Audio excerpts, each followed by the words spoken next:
Shalom, seguidores de la Torá. Soy Michael Ruth desde los altos del Golán, con vista al mar de Galilea. En el episodio de hoy vamos a intentar resolver otra contradicción aparente del Evangelio de Mateo. En el texto griego y en inglés, Yeshua instruye a sus discípulos a ignorar un mandamiento específico de la Torá, el cual se sabe que aplicaría una instrucción de Jeremías y evitaría que los gentiles entraran al reino de los cielos. Si el texto griego es preciso, Jesús está quebrantando la misión que el mismo Mesías tiene que cumplir. Afortunadamente, el antiguo texto hebreo del Evangelio de Mateo nos cuenta una historia totalmente diferente. Una vez, mi invitado de Israel, el erudito de los rollos del mar muerto, Nehemia Gordon, en el episodio 8 de la serie de 10 partes, En busca del libro perdido, descubrimientos en el antiguo texto del Evangelio de Mateo. Bueno, vamos a ver un pasaje aquí, un pasaje que me llamó la atención en particular. Este es Mateo 5, 33, 37, dice ahí en el griego: Además habéis oído que fue dicho a los antiguos, no perjurarás, si no cumplirás al Señor tus juramentos, pero yo os digo, no juréis en ninguna manera. Jesús está diciendo muy explícitamente aquí en el griego que no juren del todo. Si usted es un discípulo de Jesús, se prohíbe en lo absoluto jurar, hacer cualquier tipo de juramento. De hecho, usted puede ir a cualquier tribunal de los Estados Unidos, donde está la práctica de poner su mano en la Biblia y decir: juro decir la verdad, toda la verdad y nada más que la verdad, lo juro por Dios. Y usted puede decirles: soy un cristiano devoto, un discípulo de Jesús de Nazaret, y debido a eso no puedo jurar porque Mateo 5:34 me dice que no puedo jurar. Ellos no van a pensar que usted está saliendo con la suya. De hecho, ellos van a pensar que hay una fórmula estándar para alguien que es un cristiano devoto, que se le permite decir: afirmo decir la verdad.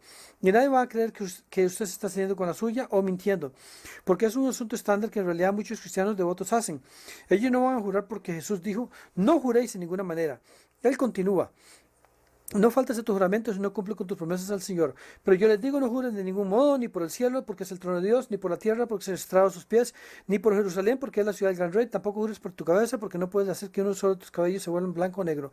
Cuando ustedes digan sí, que sea realmente sí. Cuando digan no, que sea no. Cualquier cosa más proviene del maligno. ¿Quién es el maligno? Muy bien, vamos a usar eso como una definición de trabajo. Ustedes lo definen como Satanás, sin embargo no vamos a entrar en esa cuestión. Si usted dice que me da algo más allá de sí o no, entonces usted procede de Satanás, según la traducción de Mateo 5. Lo que eso significa es: si usted dice, juro por Jerusalén, que sí, haré esto y lo otro, usted es del maligno. Si usted dice, juro por el cielo que no haré eso, usted es del maligno. Bueno, tuve un problema cuando vi esto porque dije: esto en realidad no suena nada bien, hay algo malo con esto. Y la razón por la que había un problema con esto realmente comenzó para mí en Éxodo 3:15. Hace muchos años yo era estudiante en Jerusalén de un sabio caraíta llamado Mardoqueo Alfandari. Él era un hombre muy brillante y nunca trataba de convencer a nadie de nada. Él solo le presentaría los versículos escriturales. Usted vería que siempre tenía razón. Y un día me sentó y me dijo: Nehemia, léame Éxodo 3:15 en voz alta. Y yo dije: está bien, se lo voy a leer en voz alta. Ahora, tenga en cuenta que al haber sido criado como un fariseo, habían ciertas cosas que me habían enseñado que estaban tan arraigadas que yo no podía liberarme de ellas por muchos años, incluso después de haberme convertido en un caraíta, porque estas cosas habían estado arraigadas muy profundamente. Y díganme ustedes, después de haber terminado yo de leer esto, ¿cuál práctica fariseica estoy expresando aquí? En aquel entonces lo leí este versículo a Mardoqueo a raíz de mi adoctrinamiento farisaico. Además dijo Dios a Moisés: así dirás a los hijos de Israel: Adonai, el Señor, el Dios de vuestros padres, el Dios de Abraham, Dios de Isaac y Dios de Jacob, me ha enviado a vosotros. Este es mi nombre para siempre, cual me recordará por todos los siglos. Entonces, ¿dije algo malo ahí? Dije Adonai en vez de lo que realmente dice ahí. De hecho, ahí dice en hebreo Yud Hei Vav Hei, lo cual yo pronuncio como Jehová. Otros lo pronuncian como Yahweh o Yahvé. Y no voy a entrar ahora en las razones de estas diferencias. Pero es muy claro que las letras en hebreo son Yod, Hei, Vav, Hei, Jehová o Yahweh. Y yo lo leí siguiendo la prohibición rabínica del nombre como Adonai, que es el Señor. De hecho, en todas las Biblias en español, o en la mayoría de las Biblias en español, encontrarán la mayúscula S, mayúscula E, mayúscula Ñ, mayúscula O y R, siguiendo esta prohibición rabínica del nombre. De hecho, en el texto hebreo de la escritura, el nombre del Creador, Jehová, aparece 6.828 veces, casi 7.000 veces. Ese es un promedio de aproximadamente 7 veces en cada página del texto hebreo de la escritura. Y en cada instancia virtual que se lee en sus Biblias, usted verá que se traduce como Señor, S-E-Ñ-O-R. en mayúscula, lo cual es simplemente la traducción de Adonai. Y esto viene de una prohibición rabínica en el nombre. En el Mishnah se explica que cualquiera que lea ese nombre, de acuerdo a sus letras y no como Adonai, no tiene parte en el mundo venidero. Así que los fariseos enseñan que hay una prohibición absoluta en pronunciar el nombre del Creador. De hecho, hoy en día la mayoría de fariseos se refieren al nombre del Creador como el nombre inefable de Dios. Inefable significa impronunciable. Usted no puede pronunciar este nombre. A mí me enseñaron con la leche de mi madre que el pecado más grande que yo podía cometer era decir el nombre del Creador. Eso era una blasfemia total. Decir su nombre en voz alta, y me enseñaron a decir Adonai. E incluso después de que fui a las escrituras se me hice caraíta, volviéndome solo a las escrituras hebreas. Esto fue algo que estaba tan arraigado que cuando leí este versículo terminé leyéndolo como Señor. Este es mi nombre para siempre. Con él se me recordará por todos los siglos. A pesar de que frente de mí están las letras Yud, Hei, Vav, Hei y Jehová. Ahora, cuando me di cuenta de esto, las palabras del profeta Jeremías se me vinieron a la mente. Ellos tienen ojos y no miran. Y yo estaba hablando de mí mismo. Las letras estaban ahí enfrente de mí, pero al estar tan indoctrinado, al estar tan arraigado, debido a esta prohibición en el nombre, lo leí como Señor.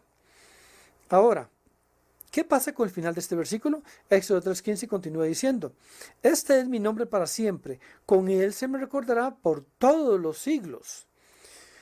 Jehová dice recordar. ¿Qué significa eso? Recordar. Hoy en día solo los muertos tienen recordatorios. Entonces, ¿qué es este recordar? Esa es simplemente una traducción horrible. La palabra que ellos tradujeron como recordar, la palabra Seher en hebreo, ahora Seher en hebreo sí significa recordar, pero tiene un significado mucho más amplio que en español. Seher en hebreo significa referirse a algo explícitamente, referirse a algo. Usted podría referirse a él con su mente y no es recordarlo. O usted podría referirse a él con su boca y eso es mencionarlo, pero evocarlo en su memoria para evocarlo en su boca. Ahora, en Éxodo 23:13 vemos la misma letra y de ahí dice, y nombre de otros dioses no mentaréis, Zeher, ni se oirá de vuestra boca. Ahora, aquí está muy claro el contexto que Zeher no significa recordar.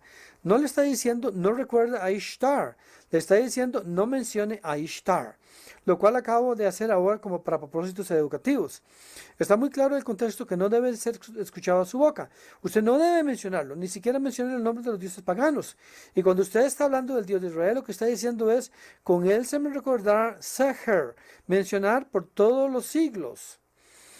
Lo que esto significa es cada vez que evocamos su nombre, ya sea en nuestras mentes o en nuestras bocas, cada vez que nos referimos a él, nos debemos de referir a él por su nombre, que es Jehová. Otros lo pronuncian Yahweh, pero está claro que su nombre no es Señor, eso es solo un título. Ahora, una vez que me di cuenta de esto, todo empezó a calzar. Versículos que había leído 50 veces y que había pasado por ellos antes sin saber nunca su significado, que a partir de estos versículos es muy claro que el nombre del Creador no es inefable. Por ejemplo, Deuteronomio 6:13 dice, a Jehová tu Dios temerás y a él solo servirás y por su nombre jurarás. Otra traducción dice, y por su nombre harás juramentos. Ahora, después de darme cuenta que el nombre del Creador no es inefable, pensé muy bien, ¿cómo se puede jurar en su nombre si nos está permitido pronunciar su nombre? Está muy claro en este verso que el nombre no es inefable, no es prohibido pronunciar el nombre del Creador. De hecho, así es como se supone que lo mencionamos a Él. ¿Cómo se supone que nos referimos a Él? Nuevamente, una segunda vez dice en Deuteronomio 10:20, a Jehová tu Dios temerás, a Él solo servirás, a Él seguirás y por su nombre jurarás. Ahora, la práctica de jurar en el nombre del Creador es el nombre de Jehová. Es algo que vemos a través del Tanakh. Por ejemplo, en 1 Reyes 2:23 vemos que el rey Salomón hace un voto y dice, así me haga Jehová y aún me añada. Ahora, ¿qué quiere decir él con esto? Así me haga Jehová y aún me añada. Primero que nada, al invocar el nombre del Creador, él está jurando en el nombre, tal como dice en el Deuteronomio, así me haga Jehová y aún me añada. Y lo que él quiere decir con esto es que él está poniendo una maldición sobre él mismo, diciendo que si estoy mintiendo que Jehová me haga X, Y, Z. Ni siquiera nos dice que es X, Y, Z, pero no es el punto de la historia. Así me haga Jehová y aún me añada. Incluso peor que eso. Otro tipo de voto que vemos a través del Tanakh es el tipo de voto que el rey David usa en 1 Samuel 23. Y ahí el rey David dice, vive Jehová, Él está haciendo un voto en el nombre del Creador Jehová diciendo, vive Jehová, y lo que él quiere decir con este voto es, si estoy mintiendo con mis acciones, estoy negando la vida del Creador. Ese es un voto muy serio. Y lo opuesto también es cierto. Si estoy diciendo la verdad, por mis acciones estoy declarando la vida del Creador. Ahora, esta fórmula de votos, dice Jehová, está relacionada en realidad a una profecía muy importante que aparece en Jeremías 12:16. Este verso siempre me ha fascinado. Todo este pasaje, porque si usted lee el pasaje, este es uno de los pocos versículos que en todo el Tanakh, en todo el Antiguo Testamento, que le está hablando explícitamente y exclusivamente a los gentiles. Este es el versículo que no tiene absolutamente nada que ver conmigo. Esta es una promesa a los gentiles para los tiempos finales y ahí dice, y si cuidadosamente aprendieran los caminos de mi pueblo para jurar a mi nombre, diciendo, vive Jehová. Si los gentiles aprendieran a jurar, vive Jehová, así como enseñaron a mi pueblo a jurar a Baal, dando a entender por los gentiles solían decir, vive Baal, y ellos vinieron y le enseñaron esas prácticas a Israel. Sí, esas mismas naciones aprendieran a jurar, vive Jehová, entonces ellos serán establecidos en medio de mi pueblo. Esa es una profecía muy importante de los tiempos finales, de que ellos serán establecidos en Israel, se aprenden a jurar, vive Jehová. Ustedes se deben de estar poniendo muy nerviosos aquí en este momento porque Jesús les prohibió jurar bajo cualquier circunstancia, y usted jura, usted es del maligno según el Jesús griego. Pero vamos a ver qué dice en el hebreo. El Mateo hebreo 5:33-37 dice, además habéis oído que fue dicho a los antiguos, no juraréis falsamente por mi nombre. Esa es una citación exacta, palabra por palabra, Levítico 19:12. Pero ustedes deben de pagar su voto a Jehová. Esta es una paráfrasis de Deuteronomio 23:21, y luego él continúa y dice, pero yo les digo, no juréis falsamente. Falsamente es lo que él dice en el hebreo. Así que en el hebreo él no está prohibiendo votos, él está prohibiendo falsos votos. Ni por el cielo que es el trono de Dios, ni por la tierra que es el estrado de sus pies. Dado a entender que usted no debe decir, lo juro por la tierra, y estar mintiendo. Usted tiene que estar diciendo la verdad si usted jura por la tierra. Ni por Jerusalén, porque es la ciudad del gran rey, ni por su cabeza, porque usted no puede convertir un cabello en blanco o negro, sino que su sí sea sí y su no sea no. Lo que es más esto de mal procede. Y regresaremos a lo que es más de esto, de mal procede, en un minuto. Por el verso 37 él inicia diciendo que su sí así sea así y su no, no. Ahora, él no está hablando aquí de hacer votos, él está hablando de hacer falsos votos. Así que cuando él dice que su sí sea así, lo que significa es este nuevo contexto, es si usted dice, lo juro por Jerusalén que si voy a hacer tales cosas, más le vale que sea un sí verdadero, más le vale que no sea un sí falso. Y si usted dice, no, lo juro por el trono de Dios que no voy a hacer tales cosas, más le vale que sea un no, más le vale que no esté mintiendo. Ahora, ¿por qué necesitaría él decirnos que no hagamos falsos votos? ¿Acaso no es obvio que usted no debería hacer votos falsos? Eso es muy obvio, pero lo que sucedió fue que en aquel entonces algunos fariseos venían y decían, bueno, está bien, dice Levítico 19:12, no jurarás falsamente mi nombre. Entonces, si no usa el nombre, se me permite jurar falsamente. Eso es lo que los fariseos estaban enseñando en este periodo, que usted podía jurar falsamente siempre y cuando no usara el nombre, porque dice, por mi nombre, y como ellos de todas maneras no usan el nombre, ellos pueden jurar falsamente todo el día. Ahora, lo que Yeshua está diciendo es, no, cuando dice en la escritura que no hay que jurar falsamente por mi nombre, no significa que ustedes pueden jurar falsamente por otras cosas. Si como un guardador de Torah se supone que usted debe jurar por el nombre del Creador, eso es lo que leemos en Deuteronomio. Pero usted va a jurar por otras cosas, eso no significa que a usted se le permite mentir. El principio detrás de este mandamiento es no jurar falsamente. Incluso si usted no usa el nombre, no se supone que usted jure falsamente. Y creo que eso es obvio para cualquiera que tenga sentido común y vea esto en su contexto. Esto no es un permiso para hacer falsos votos o para jurar falsamente. Simplemente la manera en que el israelita debería estar jurando es por el nombre. Y si usted está jurando por el nombre, no debe jurar falsamente. Todo lo que Yeshua está haciendo aquí es llevar a cabo el principio subyacente de la Torah diciendo, no, lo que ustedes fariseos están haciendo sabiendo estas lagunas y dicen, estoy autorizando a jurar falsamente. Este no es el punto del mandamiento. Usted lo está literalizando excesivamente. Usted está tomando las palabras y se les está desencarnando del contexto y del significado detrás de lo que están diciendo. Usted está tomando solamente las palabras, sino el espíritu de lo que realmente están diciendo, que es el significado contextual que cualquier persona no tiene sentido común entendería. Ahora, no hay duda que cuando Yeshua dijo que hace 2000 años él fuera acusado por los fariseos de agregarle la Torah, ellos hubieran dicho, dice por mi nombre. Y si usted me dice que no puedo jurar falsamente por Jerusalén, ¿dónde dice eso en la escritura? Ahora, para cualquiera que use su sentido común, para el simple pastor o agricultor israelita que viene y escucha, no juraréis falsamente por mi nombre, es obvio que no se puede jurar falsamente por otras cosas también, eso es obvio. Pero para los fariseos eso no es tan obvio, porque para ellos la escritura es un código divino. Yeshua quiso dejarlo muy claro que él no le estaba agregando la Torah, él solamente estaba señalando el principio subyacente de la Torah, y es por eso que él termina su declaración diciendo, lo que es más de esto, de mal procede. Él no le agregaría nada a la Torah porque eso procedería del mal, y esto no es simplemente una paráfrasis del Deuteronomio capítulo 4 versículo 2. No añadiréis a la palabra que yo os mando ni disminuiréis de ella. Y Yeshua estaba simplemente reiterando este principio básico de la Torah. Ahora lo que tenemos en el Mateo griego, le guste o no, es una abolición de votos. Jesús viene y anula los votos, es prohibido jurar del todo. Esto es un hecho, eso es lo que él dice ahí. En el Mateo hebreo, por el contrario, tenemos una abolición de los votos falsos. Ese es un mensaje muy diferente, ¿cierto? Una afirmación muy diferente. Y él no está aboliendo los votos, él está aboliendo los votos falsos. Y en realidad lo que vemos es el Jesús griego, como es llamado el griego, el Jesús griego, que está aboliendo todos los mandamientos de la Torah. No se preocupen de agregarle a la Torah. Obedezcan lo que sea que los fariseos les digan qué hacer y no se preocupen de hacer votos en el nombre del Creador. No hagan votos del todo. Eso es lo que les estoy diciendo. No juren del todo. Ahora hemos descubierto a un Yeshua hebreo. Las palabras de Yeshua tal como él está retratado en el hebreo. Y ahí él está defendiendo la Torah. Él está diciendo la afirmación de autoridad de ellos es que se sientan en la silla de Moisés. Hagan lo que dice Moisés, hagan lo que él dice. Y ellos le están diciendo que usted puede brincar a través de esas lagunas y jurar en falso. No, ese no es el punto del mandamiento. El punto del mandamiento es no jurar en falso en lo absoluto, no jurar falsamente. Ahora, ustedes como creyentes tienen que tomar una decisión verdadera. Ustedes tienen que hacerse una pregunta. El Jesús griego está cambiando la Torah, agregándole, quitándole, aboliéndola, modificándola. El Yeshua hebreo está defendiendo la Torah. Usted necesita tomar la decisión y hacerse usted misma la pregunta, ¿a quién le va a creer? Usted simplemente no puede ignorar el griego y no puede ignorar el hebreo. Ambos están ahí. Usted necesita tomar una decisión verdadera y consciente. ¿A quién le va a creer? ¿Le va a creer al Jesús griego que está cambiando la Torah o al Yeshua hebreo que está defendiendo la Torah? Y por cierto, no quiero que nadie esta noche salga aquí diciendo, Nehemia dice que hubo dos personas que caminaron la tierra y hablaron hace 2000 años, uno llamado Jesús y otro llamado Yeshua. Ese no es lo que estoy diciendo. Lo que estoy diciendo es que la manera en que se presentan sus palabras en el griego es fundamentalmente diferente de cómo se presentan las palabras en el hebreo. Usted necesita decidir a cuál de estas afirmaciones creer, lo que se presenta en el griego o lo que se presenta en el hebreo. Permítame ayudarlo en esa decisión. Vamos a ver el Mateo hebreo capítulo 23, versículo 16 y adelante. Yeshua le está hablando a los fariseos a lo largo de Mateo 23 y él le dice a los fariseos, hay de vosotros sillas ciegas. Si usted mira en su griego, usted verá que dice, hay de vosotros guías ciegos. Y en el hebreo él dice, vosotros sillas ciegas. Recuerden Mateo 23, versículo 2, él dijo que ellos se sientan en la silla de Moisés y ahora él los está llamando sillas ciegas. Sí, usted está sentado en esa silla, pero ustedes son sillas ciegas.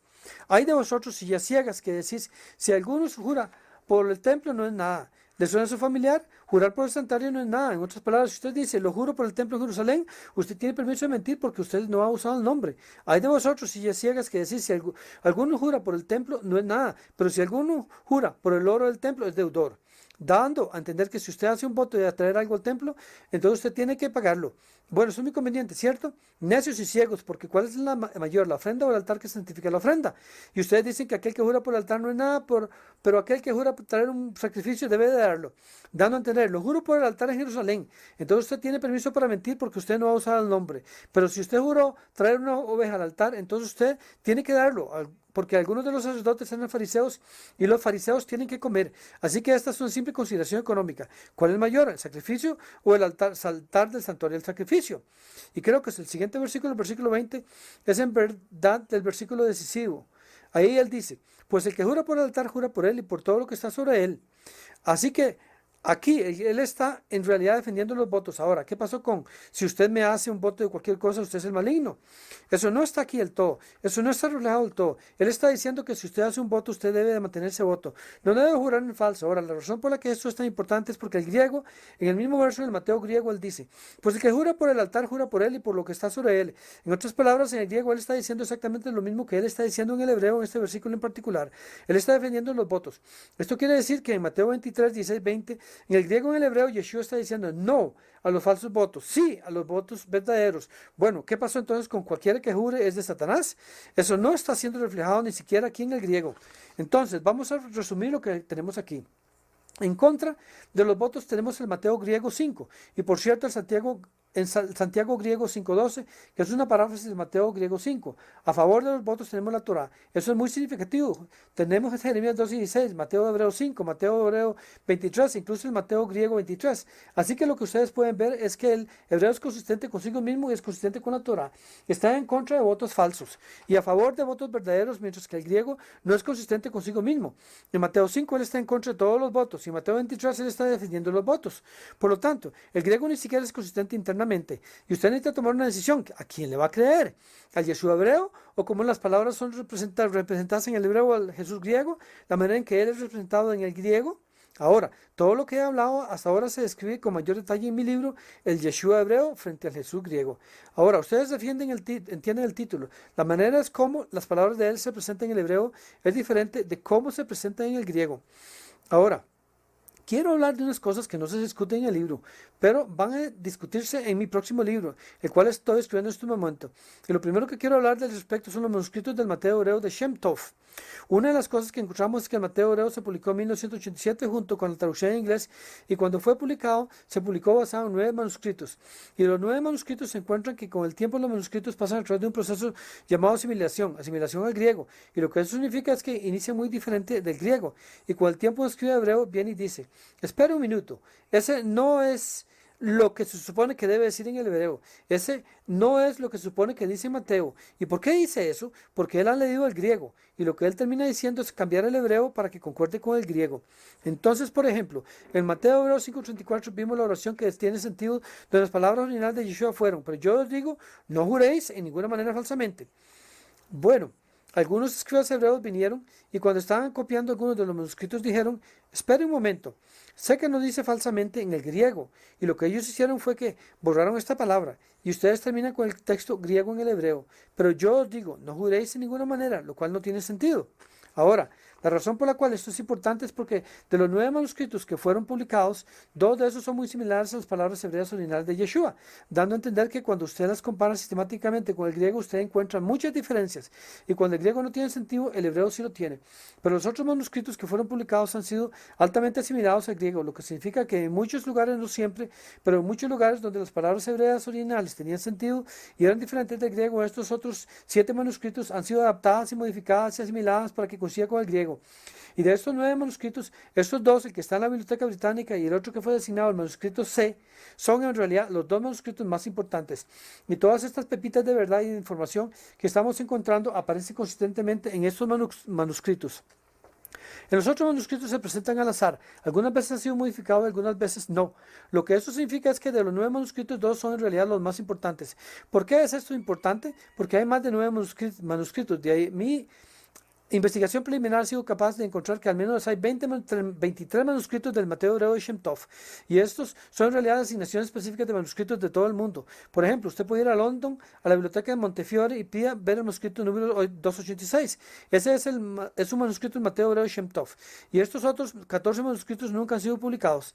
Ahora, si 2 de esos 9 manuscritos contienen todas estas papitas de verdad y de información, ¿quién sabe qué hay en estos otros 14 manuscritos? Nadie sabe.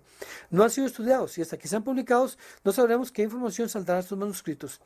Lo siguiente que quiero hablar es de la cuestión de la edad de un manuscrito en comparación con la era de la composición. Este es un tema muy importante que tenemos que entender. Este es un concepto básico en los estudios textuales, que el tiempo que algo que fue copiado, la fecha en que un manuscrito fue copiado, muy a menudo difiere de la fecha en que originalmente fue escrito. Por ejemplo, si usted habla del almanaque mundial, el libro de datos del 2005, ese libro fue impreso en el 2005. Sin embargo, si se va a la declaración de independencia, esa fue copiada e impresa en el 2005, pero fue escrita originalmente ¿en qué año? En 1776. Entonces, aunque el tiempo del manuscrito, o en este caso la impresión es del 2005, la fecha original de composición es 1776. ¿Por qué es esto importante? Porque Shem Tov Ibn Shaprut copió el Mateo hebreo en 1380. Eso no significa que él escribió el Mateo hebreo o compuso el Mateo hebreo en 1380. Ahora, vamos a ver otros ejemplos de esto. Flavio Josefo es un famoso historiador judío que vivió en el siglo I, y él escribió una historia de los judíos llamada Las Antigüedades de los Judíos. Eso fue escrito en el I siglo.